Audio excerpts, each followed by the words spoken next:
দিনটা ছিল রিসেপশনের রাতের। আর দেখো এই লুকটা অবশ্য তোমরা অনেকেই দেখেছো আমার রেডি হওয়ার। তাও তোমরা জানিও যে আমার এই রিসেপশনের রাতের লুকটা কেমন ছিল। তারপরে চলে আসলাম ভাইদের ভিডিও নিয়ে। এরা এখানে সবকটাই ভাই। দুই পাশে বউয়ের দুই পাশে ছিল দুই কাকার ছেলে আর একটা পিসির ছেলে আর আমার ভাই। তারপরে দুই পিসি, আমার এইদিকে হচ্ছে ছোট পিসি আর বড় পিসি। এই দেখো পিসামশাই হচ্ছে, এটা বড় পিসামশাই, এটা বড় পিসি।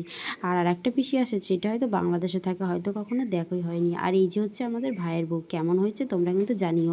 অবশ্য অনেকেই দেখে বলেছো খুবই ভালো হয়েছে। আর দেখো এই যে তারপরে বাবা মার সাথে কিন্তু আমি ভিডিও করে নিলাম। ওইটা ছিল আমার বাবা মা, আর এইটা হচ্ছে আমার বোনের ছোট ননদ। আর এই যে তোমাদেরকে দেখাচ্ছি, এটা হচ্ছে আমার ছোট কাকি। আর এই যে দেখতে পাচ্ছ আয়োজনটা কিন্তু এইভাবেই করা হয়েছিল। যেহেতু কোনো প্যান্ডেল করা হয়নি, খুব চটজলদি আর কি একদিনের মধ্যে বিয়েটা ঠিক হয়েছে, তাই টুনি বাল্ব দিয়ে ছাতার নিচে পিকনিকের মতো করে আয়োজন করা হয়েছে। কিন্তু জিনিসটা কিন্তু খারাপ হয়নি, যেহেতু শীতকাল ছিল বেশ ভালোই লাগছিল। আর এই যে আমার ছোট বোন আর ভাই আর ভাইয়ের বউ, আর এই যে হচ্ছে আমার ছোট ননদ আর ছোট ননদের এইটা মেয়ে। আর এই দেখো তারপরে কিন্তু আমরা চলে এসেছিলাম পরের ভিডিওতে। আমার ভাই আর ভাইয়ের বউয়ের সাথে কিছুক্ষণ আমি ছবি তুলে নিলাম। যেহেতু এই দিনটা কিন্তু সবসময় বারে বারে আসবে না, একদিনই আসে। আর এই যে আমার ছোট বোন আর এই যে কাকার বড় ছেলে রিন্টু, তোমরা হয়তো এর আগে আমার ভিডিওতে দেখেছো।